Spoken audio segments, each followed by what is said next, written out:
We're following breaking news as we come on tonight, the major escalation in the Middle East. U.S. officials confirming that Iran has launched drones and missiles toward Israel, following through on its vow to retaliate for the deadly bombing of its consulate in Syria 12 days ago. Earlier today, Iran's Revolutionary Guard seizing an Israeli-linked cargo ship in the Strait of Hormuz, rappelling down from a helicopter. And the Iran-backed militant group Hezbollah launching a barrage of rockets into northern Israel. The Iron Dome intercepting many of them. President Biden cutting short his weekend trip to Delaware and returning to the White House to consult with his national security team about events in the Middle East. Now meeting with them in the Situation Room. Israel closing airspace to all flights as it braces for an Iranian attack. And neighboring Jordan also temporarily closing its airspace. We have team coverage tonight. Britt Clennett leading us off from Jerusalem. Tonight, an unprecedented attack on Israel. For the first time, Iran directly launching drones from its territory. Roughly 100 drones on the way, expected to be part of 400 to 500 drones and missiles from Iran, as well as Iraq, Syria and southern Lebanon, according to a U.S. official. That U.S. official also telling ABC News the targets are 3 military bases, especially one housing F-35 fighter jets. The attack, retaliation for a deadly strike on the Iranian consulate in Syria earlier this month, likely to unfold over a number of hours, according to the National Security Council. Israeli Prime Minister Benjamin Netanyahu tonight saying the defensive systems are deployed, saying we are prepared for any scenario, both in defense and attack. Netanyahu once again vowing whoever hurts us, we hurt him.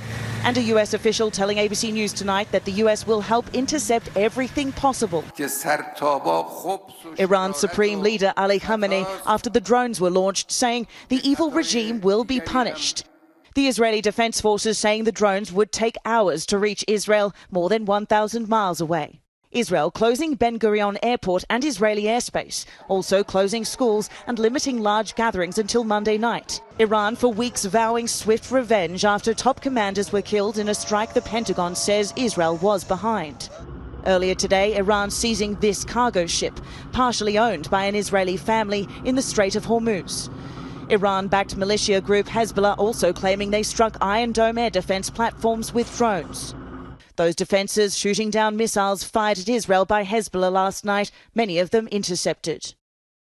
Britt Clennett back with us from Israel tonight. And Britt, as we heard from Israeli officials today, they're prepared in both defense and attack. What are you learning about how Israel could respond tonight? Yeah, where a source tells ABC News tonight that the U.S. has no doubt that Israel will respond, whether lives are lost or not, and that Iran itself will be the target.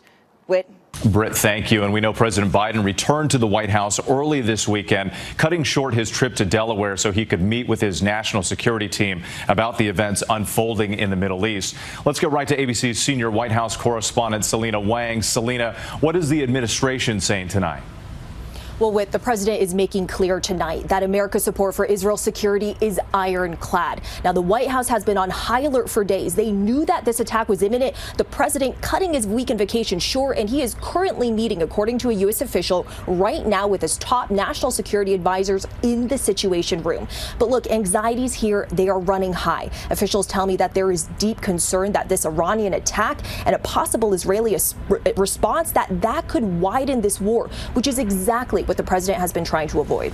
And Selena, what are your sources telling you about a potential U.S. role in the military response?